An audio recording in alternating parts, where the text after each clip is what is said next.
প্রিয় শিক্ষার্থীবৃন্দ, আশা করি তোমরা ভালো আছো। আজকে আমরা অর্থনীতি দ্বিতীয় পত্রের 10ম অধ্যায় উন্নয়ন পরিকল্পনা নিয়ে আলোচনা শুরু করব। আশা করি ইতিপূর্বে যে ক্লাসগুলো তোমাদের নেওয়া হয়েছে সেগুলো তোমরা অনুশীলন করেছো, এবং সেই ক্লাসে তোমাদের কোনো সমস্যা থাকলে তোমরা মন্তব্যে জানাবা। তোমাদের এই ক্লাসগুলো পটুয়াখালী গভর্নমেন্ট কলেজ ফেসবুকে দেয়া আছে, সেখান থেকে তোমরা দেখে নিবে এবং মন্তব্য থাকলে কোনো কোথাও বুঝতে অসুবিধা হলে জানাবে। আমি হাসিনা মোর্শেদা আক্তার, সহযোগী অধ্যাপক, অর্থনীতি বিভাগ, পটুয়াখালী সরকারি কলেজ। আজকে তোমাদের সাথে খুবই একটি ইন্টারেস্টিং অধ্যায় নিয়ে আমরা আলোচনা করব। তো শুরু করা যাক। প্রথমত আমরা জানি যে এই যে উন্নয়ন পরিকল্পনা, এই পরিকল্পনার ধারণাটি কিন্তু এসেছে তৎকালীন সোভিয়েত ইউনিয়ন থেকে। ঠিক আছে, এটি সমাজতান্ত্রিক দেশ। 1928 সালে সোভিয়েত ইউনিয়নে সর্বপ্রথম পঞ্চবার্ষিকী পরিকল্পনার নীল নকশা প্রস্তুত করা হয়। নীল নকশা মানে কি ধরনের হবে সেই পরিকল্পনাটি, সেটির একটি ধারণা তৈরি করা হয়, এবং এই 28 সাল থেকেই প্রচলিত অর্থে পরিকল্পনা বা পরিকল্পিত অর্থনীতির সূত্রপাত হয়। এর আগে কিন্তু এভাবে পরিকল্পনা করে যে কখন কি হবে, কতটুকু উৎপাদন হবে, হ্যাঁ, কোন খাত থেকে সম্পদ আসবে, টাকা কিভাবে ব্যবস্থাপনা করা হবে, এটা কতটা কোন সেক্টরটাকে গুরুত্ব দেওয়া দরকার, সেগুলো কিন্তু এভাবে কোনো রাষ্ট্র সেটি করতে পারে না। এটি শুরু করেছে সোভিয়েত ইউনিয়ন। আচ্ছা, তো এখানে একটু জানার জন্য বলে নেই তোমাদের, সেটি হচ্ছে রাশিয়ায় বলশেভিক বিপ্লব হয়েছিল 1917 সালে। এর পূর্বে প্রবৃদ্ধি বা আর্থসামাজিক উন্নয়নের জন্য অর্থনৈতিক পরিকল্পনা কোনো দেশে প্রচলিত ছিল না। ঠিক আছে, 1917 থেকে 1927 সাল পর্যন্ত সে দেশে যুদ্ধ অবস্থার সাম্যবাদ এবং নতুন অর্থনৈতিক কর্মপন্থা, যেটা বলে নিউ ইকোনমিক পলিসি, এর পরীক্ষামূলক স্তর অতিক্রম করার পর 1928 সালে সোভিয়েত ইউনিয়নের সর্বপ্রথম পঞ্চবার্ষিকী পরিকল্পনার নীল নকশা প্রস্তুত করা হয়। আচ্ছা, তাহলে বিস্তারিত সেগুলো যাব না, তোমাদের এগুলো তো অত প্রয়োজন নেই। তবুও আমরা একটু ধরি যে 1917 সালের দিকে কি হয়েছিল। রাশিয়ার অর্থনীতির অবস্থা খুবই খারাপ ছিল, তখন দাঙ্গা হাঙ্গামায় ধর্মঘটে। ঠিক আছে, তো সেই সময় মার্চ মাসে জার, তাদের তো সম্রাটকে জার বলা হতো, হ্যাঁ, সেই জারের হাত থেকে রাশিয়া মুক্তি পায়। তখন লেনিনের নেতৃত্বে বলশেভিক পার্টি, তাদের পার্টির নাম ছিল, খোলাখুলিভাবে বিপ্লবাত্মক কার্যাবলী পরিচালনা করে। তখন সোভিয়েত রাশিয়া দেখা গেছে যে কতিপয় বৈদেশিক চক্রের হস্তক্ষেপে গৃহযুদ্ধ ছিল তাদের মধ্যে। হ্যাঁ, একদিকে গৃহযুদ্ধ, অপরদিকে শ্রমিক অসন্তোষ এবং অর্থনৈতিক যে নৈরাজ্য ছিল, নতুন বলশেভিক সরকারকে নীতি পরিবর্তনে উদ্বুদ্ধ করে। তখন তারা ভাবলো যে কি করা যায়। ঠিক আছে, তাহলে 1917 সালের থেকে 1921 সালের আগস্ট মাসের মধ্যবর্তী সময়ে গৃহযুদ্ধের সময় রাশিয়ায় একটা অর্থনৈতিক অবস্থা গ্রহণ করা হয়, সেটাকে বলা হয় যুদ্ধকালীন সাম্যবাদ। ঠিক আছে, ওয়ার কমিউনিজম নামে পরিচিত। এবং এর বৈশিষ্ট্য ছিল কিরকম, তাদের সমস্ত শিল্প বাণিজ্যিক প্রতিষ্ঠান জাতীয়করণ করবে, সব সরকারিকরণ করা হয়েছিল। কৃষকদের নিকট থেকে খাদ্য সামগ্রী রিকুইজিশন, মানে কি পরিমাণ খাদ্য দরকার সেগুলা রিকুইজিশন করা, মানে নিয়ে নেওয়া।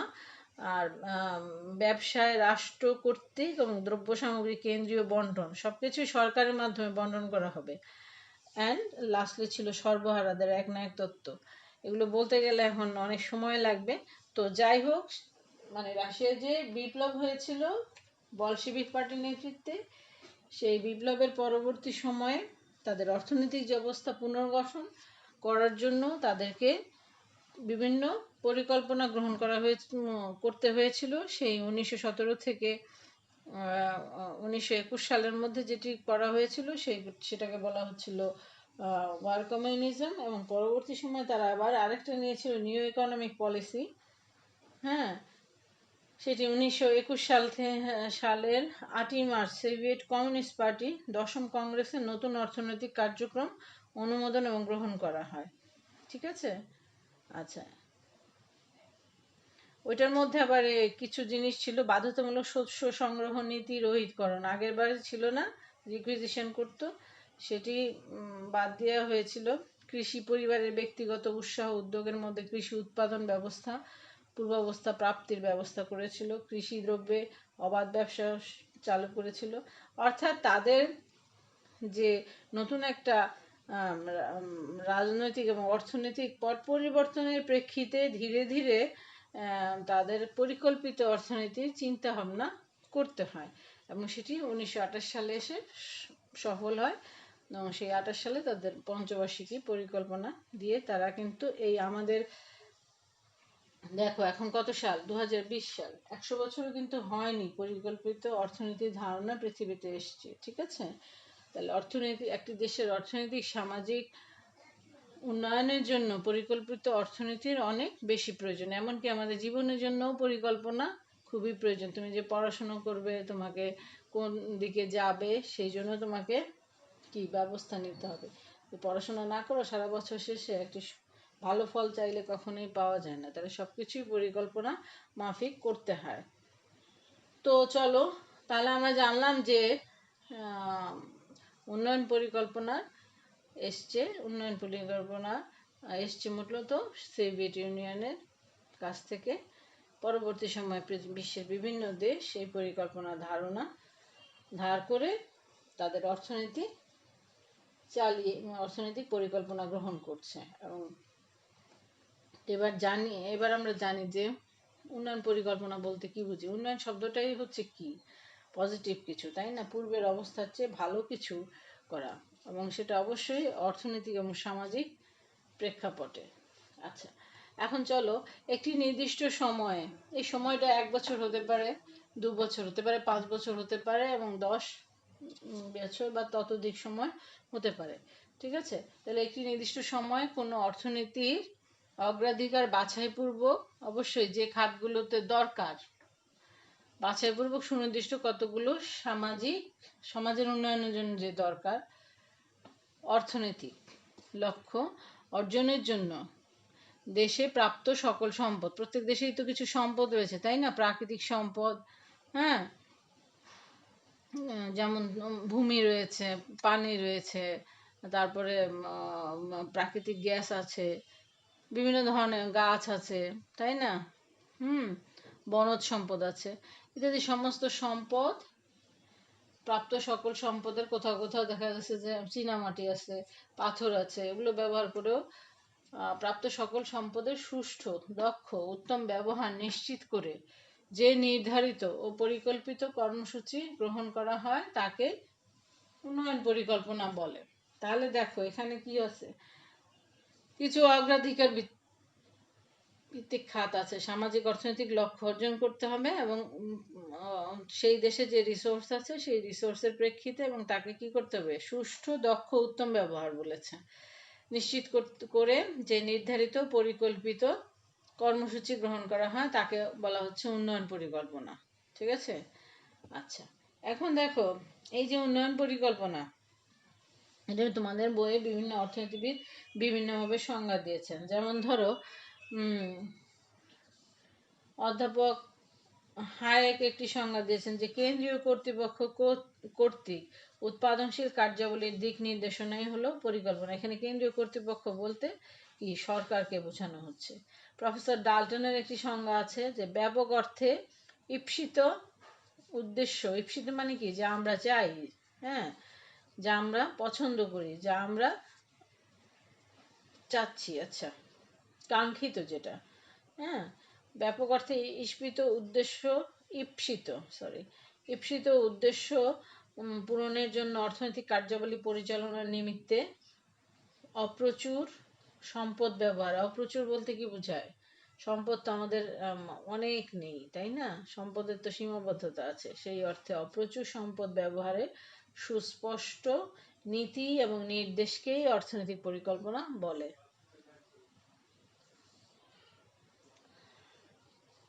আচ্ছা,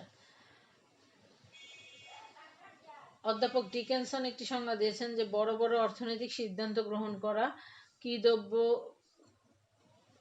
কত পরিমাণ উৎপন্ন হবে, তোমরা এগুলো আগে ফার্স্ট ইয়ারে প্রথম যে অধ্যায় সেখানে পড়েছো। হ্যাঁ, কি উৎপাদন করা হবে, কিভাবে উৎপাদন করা হবে, কাদের জন্য উৎপাদন করা হবে, তাই না? তাহলে কি দ্রব্য কত পরিমাণ উৎপাদন, কি দ্রব্য কত পরিমাণ উৎপন্ন হবে, কাদের মধ্যে বণ্টিত হবে, এসব বিষয়ে সমগ্র দেশের তথা সংগ্রহের ভিত্তিতে দেশের তথ্য সংগ্রহের ভিত্তিতে সরকার কর্তৃক সচেতনভাবে সিদ্ধান্ত গ্রহণ করাকেই অর্থনৈতিক পরিকল্পনা বলে। তাহলে আমরা মূলত বুঝেছি কি, অর্থনৈতিক পরিকল্পনা একটি দেশের গ্রহণ করবে সরকার এবং সেই দেশের সামাজিক অর্থনৈতিক লক্ষ্য অর্জনের জন্য। অবশ্যই পূর্বের থেকে সামাজিক অর্থনৈতিক অবস্থা ভালো করার জন্য যে নির্ধারিত পরিকল্পিত কর্মসূচি গ্রহণ করা হয় তাকে বলা হচ্ছে উন্নয়ন পরিকল্পনা। তাহলে এখন এই সংজ্ঞাগুলো জানার পরে আমরা বুঝতে পারলাম যে উন্নয়ন পরিকল্পনার কিছু বৈশিষ্ট্য আছে, তাই না? এটি হচ্ছে যে অবশ্যই একটি সুনির্দিষ্ট কাঠামোর আওতায় লক্ষ্য টার্গেটটা ঠিক করতে হবে, উৎপাদন স্তর উন্নয়নের পর্যায়ে নির্ধারণ করা। হ্যাঁ, কত স্বল্প সময়ে কাঙ্ক্ষিত লক্ষ্য বা প্রকল্পটি বাস্তবায়ন সম্ভব তার রূপরেখা প্রণয়ন করবে। সেখানে তুলনামূলক সর্বোচ্চ লাভজনক প্রকল্প নির্বাচন করা হবে, যেখানে বলা হয়েছে সুষ্ঠু, দক্ষ, উত্তম, তাই তো? হ্যাঁ, সম্পদের অপচয় রোধ করে সর্বোচ্চ যে ব্যবহার, সহজলভ্য মানসম্পন্ন উপকরণ ও উৎপাদন কৌশল ব্যবহারের মাধ্যমে উৎপাদন। অর্থাৎ আমাদের দেশে উৎপাদন, একটা জিনিস তো বিভিন্নভাবে উৎপাদন করা যায়, তোমরা ফার্স্ট ইয়ারে সেগুলো পড়েছো, তাই না?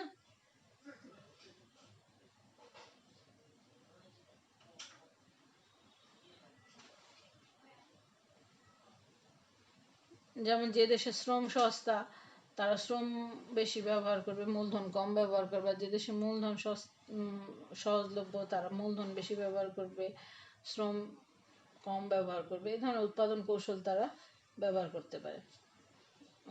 তাহলে যেটা সহজলভ্য হবে এবং সেই উৎপাদন কৌশলটা ব্যবহার করা হবে। সুনির্দিষ্ট, নিশ্চিত এবং পর্যাপ্ত অর্থায়নের উৎস থাকবে। উৎস যে নিজে অভ্যন্তরীণভাবে কতটা সংগ্রহ করা সম্ভব, আয় ব্যয় বাদ দিলে কতটা থাকে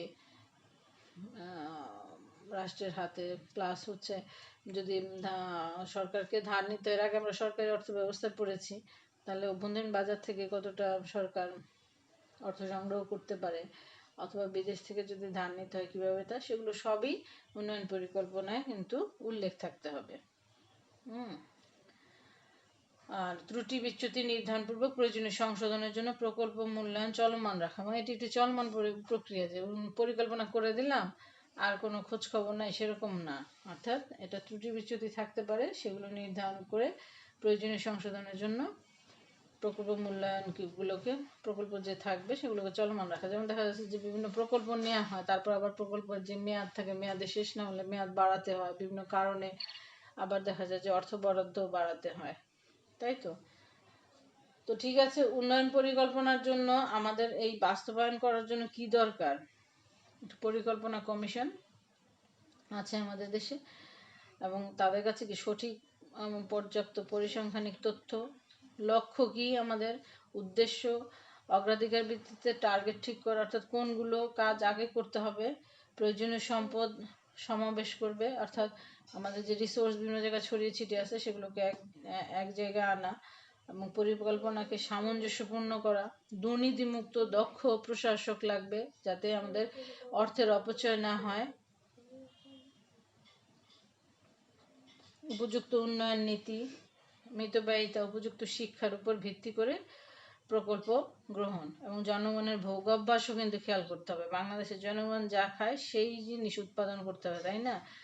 আমাদের দেশের জনগণের ভাত, ধরো রাইস পছন্দ করে, সেখানে সব জমিতে যদি গম উৎপাদন করা হয় তাহলে কিন্তু সমস্যা। তাহলে জনগণের ভোগ অভ্যাসটাও দেখতে হবে এবং তাদের সহযোগিতা, এই সব কিছু মিলিয়েই হচ্ছে বাস্তবায়নের জন্য এগুলো প্রয়োজন। আচ্ছা, এখন দেখো উন্নয়ন পরিকল্পনা বলতে আমরা এর আগে বলেছি, নির্দিষ্ট সময় তো বলেছি যে সেটি কিন্তু স্বল্প মেয়াদী হতে পারে, দীর্ঘমেয়াদীও হতে পারে, এবং এটি অবশ্যই কতগুলো সামাজিক অর্থনৈতিক লক্ষ্য অর্জনের জন্য, এবং অবশ্যই দেশের যে প্রাপ্ত সম্পদ আছে সেগুলো সুষ্ঠু, দক্ষ এবং উত্তম ব্যবহার করতে হবে, এবং সম্পদে যাতে অপচয় না হয় সেই বিষয়গুলো লক্ষ্য রাখতে হবে, এবং একটা নির্ধারিত সময়ও দেওয়া হবে। অনন্তকালের জন্য তো কোনো প্রকল্প গ্রহণ করা যাবে না, এবং পরিকল্পিত কর্মসূচি গ্রহণ করা হবে, তাকেই আমরা অর্থনৈতিক পরিকল্পনা বা উন্নয়ন পরিকল্পনা বলবো। উন্নয়ন পরিকল্পনা প্রকারভেদ, এখন এগুলো আজকে আমরা সংক্ষেপে একটু আলোচনা করে রাখবো, পরবর্তী ক্লাসে বিস্তারিত আমরা আলোচনা করবো। আজকে দেখো এখানে উন্নয়ন পরিকল্পনা প্রকারভেদ, উন্নয়ন পরিকল্পনা। আচ্ছা, প্রথমত বলা হয়েছে যে সম্পদ বন্টনের প্রেক্ষিতে একটি ভাগ করা হয়েছে, কার্যাবলী পরিধির প্রেক্ষিতে আরেকটি ভাগ করা হয়েছে, অঞ্চলের উপর ভিত্তি করে একটি ভাগ করা হয়েছে, এবং সময়ের প্রেক্ষিতে আরেকটি ভাগ করা হয়েছে। আচ্ছা, তো সম্পদ বন্টনের প্রেক্ষিতে এটি একটু আমরা আজকে আলোচনা করব। সম্পদ বন্টনের প্রেক্ষিতে যেটি হয়, অর্থাৎ একটু প্রথমে বলা হচ্ছে যে এটির একটি ভাগ হচ্ছে সমাজতান্ত্রিক পরিকল্পনা, দ্বিতীয়ত পুঁজিবাদী, এবং থার্ডলি বলা হচ্ছে কেন্দ্রীয় এবং বিকেন্দ্রীয় পরিকল্পনা। আচ্ছা, নির্দেশ ভিত্তিক বা সমাজতান্ত্রিক পরিকল্পনাটা কি? এই পরিকল্পনায় কি হয়, এটা বা কেন্দ্রীয় পরিকল্পনা একই জিনিস। হ্যাঁ, অর্থাৎ পরিকল্পনায় সমাজতান্ত্রিক দেশসমূহে এই ধরনের পরিকল্পনা করে থাকে। এই পরিকল্পনায় কি হয়, অবাধ বাজার প্রক্রিয়া, তোমরা যেটি পড়েছ তাই না, অবাধ মার্কেট ফোর্স যেটি কাজ করবে না এখানে, তাই না? এখানে কি সরকার নির্ধারিত কর্মসূচিতে অর্থনীতি কাজ করবে। দেশের সকল সম্পদ এবং উপাদানের মালিক কে? রাষ্ট্র। এবং রাষ্ট্র কি করবে? সরাসরি সম্পদ সংগ্রহ করবে, এবং অর্থের কোনো অপচয় এখানে সংগঠিত হবে না। এই পরিকল্পনা অপেক্ষাকৃত সুনিশ্চিত ফলাফল দেয়। আচ্ছা, পরিচিত বা পুঁজিবাদী পরিকল্পনাটা কি? এটা দ্বিতীয়ত দেখো, এই পুঁজিবাদী পরিকল্পনাটা কীরকম তোমরা এর আগে পড়েছো কিন্তু, পুঁজিবাদী অর্থনীতির বৈশিষ্ট্য, তাই না? সেখানে কি হয়, বাজারে চাহিদার প্রতি লক্ষ্য রেখে সরকার প্রয়োজন বোধে দাম নিয়ন্ত্রণ এবং রেশনিং করতে পারে। যেমন আমাদের দেশে দেখো তোমরা, আলুর দাম নির্ধারণ করে দেওয়া হচ্ছে যে এত টাকার বেশি, বা পেঁয়াজের দাম নির্ধারণ করে দেওয়া হচ্ছে, বা কোনো দ্রব্যের ক্ষেত্রে সরকার প্রয়োজনে ভর্তুকি দেয়। যেমন টিসিবি কি করছে, লাইন দিয়ে মানুষ কিনছে টিসিবির কাছ থেকে বিভিন্ন পণ্য, কিন্তু সরাসরি ওইভাবে সরকার কি মানে নির্ধারণ করে না। সাধারণত যদি কোনো সমস্যা হয় তখন রাষ্ট্র কিছু নিয়ন্ত্রণমূলক ব্যবস্থা রাখে। সাধারণত কি করা হয়, উদ্যোক্তার স্বাধীনতা দেওয়া হয় এবং ভোক্তাদেরও স্বাধীনতা দেওয়া হয়। বাজার প্রক্রিয়া এখানে স্বীকৃত। তোমরা জানো যে ডিমান্ড সাপ্লাইয়ের মাধ্যমে দাম নির্ধারিত হয়। আচ্ছা, এই হচ্ছে সংক্ষেপে পুঁজিবাদী অর্থনীতি পরিকল্পনা। আচ্ছা, কেন্দ্রীয় বিকেন্দ্রীয় পরিকল্পনা কি? যদি কেন্দ্রীয় কর্তৃপক্ষ বা রাষ্ট্র কর্তৃক পরিকল্পনা প্রণয়ন এবং বাস্তবায়ন হয় তাহলে সেটি কেন্দ্রীয় পরিকল্পনা। নির্দেশমূলক বা সমাজতান্ত্রিক অর্থনীতিতে রাষ্ট্রীয় পরিকল্পনা কমিশন এরূপ সামগ্রিক পরিকল্পনা বাস্তবায়নের দায়িত্ব পালন করে। অন্যদিকে যে পরিকল্পনার অর্থনীতির প্রতিটি খাতের জন্য পৃথক পৃথকভাবে, যেমন কৃষি, শিল্প, মাঝারি শিল্প, ক্ষুদ্র শিল্প, বৃহৎ শিল্প, এসএমই, শিশু নারী উন্নয়ন, যুব উন্নয়ন পরিকল্পনা গ্রহণ করা হয় এবং সরকারের আর্থিক নীতি ও রাজস্ব নীতির মাধ্যমে তা বাস্তবায়ন করা হয়, তাকে বলে বিকেন্দ্রীয় পরিকল্পনা। গণতান্ত্রিক সমাজ ব্যবস্থায় এ ধরনের পরিকল্পনা লক্ষ্য করা যায়। ঠিক আছে, তাহলে কেন্দ্রীয় বিকেন্দ্রীয় তো বুঝলাম। এরপরে কার্যাবলী পরিধির প্রেক্ষিতে, এটি আমরা আগামী ক্লাসে আলোচনা করব। অঞ্চলের এটিও লাস্টে যেটি আছে সে সময়ের প্রেক্ষিতে একটু সংক্ষেপে বলে এখনই শেষ করে দিব ক্লাস আজকে। মানে আগামী দিন আমরা আবার বিস্তারিতভাবে আশা করি আলোচনা করতে পারবো। দীর্ঘমেয়াদী পরিকল্পনা, এটা হচ্ছে লং টার্ম, যেটিকে বলা হয় পার্সপেক্টিভ প্ল্যান। মধ্যমেয়াদী পরিকল্পনা অ্যান্ড আছে স্বল্পমেয়াদী অ্যান্ড মধ্যমেয়াদী। স্বল্পমেয়াদী হচ্ছে সাধারণত 1 বছর, মধ্যমেয়াদীগুলো হচ্ছে সাধারণত 1 বছরের অধিক সময় থেকে 5 বছর পর্যন্ত, আর দীর্ঘমেয়াদী হচ্ছে 5 বছরের অধিক কাল থেকে, এটি 10 থেকে 25 বছরের মধ্যে হতে পারে।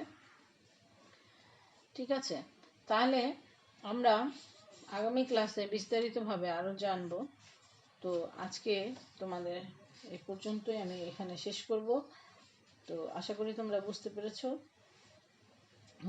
পরবর্তীতে ধীরে ধীরে আমরা আরও অনেক কিছু জানবো। বাংলাদেশে কতগুলো 5 ইয়ার প্ল্যান হয়েছে তা জানবো, বাংলাদেশে পার্সপেক্টিভ প্ল্যান কি, বা বাংলাদেশের উন্নয়ন পরিকল্পনার লক্ষ্য কতটা ফুলফিল হয়েছে, বা সামনে কি পরিকল্পনা আছে আমাদের, ইত্যাদি বিষয়গুলো সম্পর্কে আমরা আরও বিস্তারিতভাবে জানবো। তো আজকে আমরা এই ক্লাসের সমাপ্তি টানছি। আশা করি তোমরা এগুলো পড়াশোনা করবে বাসায় বসে এবং স্বাস্থ্যবিধি মেনে চলবে সকলে। তাহলেই আমরা এই বর্তমানে যে করোনাকালীন ক্রাইসিস আছে সেটি থেকে আমরা ভালো থাকতে পারবো এবং সেটি থেকে আমরা উত্তরণ পাবো। এবং তো আজকে এই পর্যন্তই। ধন্যবাদ সকলকে। সবাই ভালো থাকো, সুস্থ থাকো, সুন্দর থাকো।